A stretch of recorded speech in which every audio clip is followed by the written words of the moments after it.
Hi friends, నేను మీ insurance advisor Naresh. ఇవాళ మనం మాట్లాడుకునే టాపిక్ మన హెల్త్ ఇన్సూరెన్స్ పాలసీస్ని ఎవ్రీ 2 ఇయర్స్కి ఎందుకు అప్గ్రేడ్ చేసుకోవాలి అన్న దాని గురించి తెలుసుకుందాం. ఈ హెల్త్ ఇన్సూరెన్స్ పాలసీస్ మనం తీసుకున్న తర్వాత రెగ్యులర్ బేసిస్లో మనం ఆ పాలసీస్ని ఆ ప్రొడక్ట్స్ని అప్గ్రేడ్ చేసుకోవాలి. అప్గ్రేడ్ చేసుకుంటాం అంటే ఏంటి అంటే సేమ్ కంపెనీలో బెటర్ ప్రొడక్ట్ని మనం మార్చుకుంటానే అప్గ్రేడ్ అంటారు. లేదు, ఒక కంపెనీలో ఫీచర్స్ బాగున్నప్పుడు దాన్ని రివ్యూ చేసుకుని వేరే కంపెనీకి మార్చుకుంటాం పోర్టబిలిటీ అంటారు. ఈ 2 రూపాల్లో కూడా మనం అప్గ్రేడ్ అనేది చేసుకోవచ్చండి. ఇలాంటి ప్రొడక్ట్స్ని అప్గ్రేడ్ చేసుకోకపోవటం వల్ల, అంటే మనం తీసుకున్న policy 6 years back, 7 years back, 10 years back మన ప్రొడక్ట్ పాలసీ తీసుకున్నట్లయితే అందులో ఉన్న ఫీచర్స్ని మనం ఇన్సూరెన్స్ కంపెనీ రెగ్యులర్ బేసిస్లో అప్గ్రేడ్ చేస్తాయి.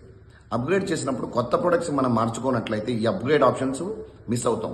ఇది ఎలాంటి విషయం అంటే 10 రూపాయలు ఖర్చు పెట్టి యాపిల్ కొనుక్కున్న దానికి 10 రూపాయలు ఖర్చు పెట్టి బనానా కొనుక్కున్న దానికి ఎంత వేరియేషన్ ఉంటుందో, అంటే వాల్యూ ఫర్ మనీ మిస్ అవ్వటం జరుగుతుంది.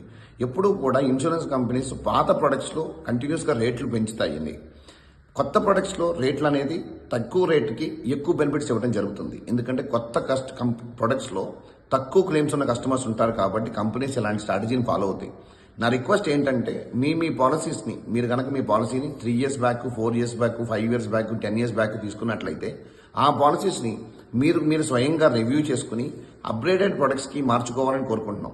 మీకు కనుక ఇలా ఎలాగ చేసుకోవాలో తెలియని పక్షంలో మా నెంబర్స్కి మీరు కాంటాక్ట్ చేసినట్లయితే మీకు ఈ ఫెసిలిటీని మేము ఫ్రీగా ప్రొవైడ్ చేయడం జరుగుతుంది. దీనివల్ల మీకు వచ్చే ప్రయోజనాలని మీరు మిస్ కాకూడదని ఈ సందేశాన్ని మీకు అందజేస్తున్నాం. ధన్యవాదాలు.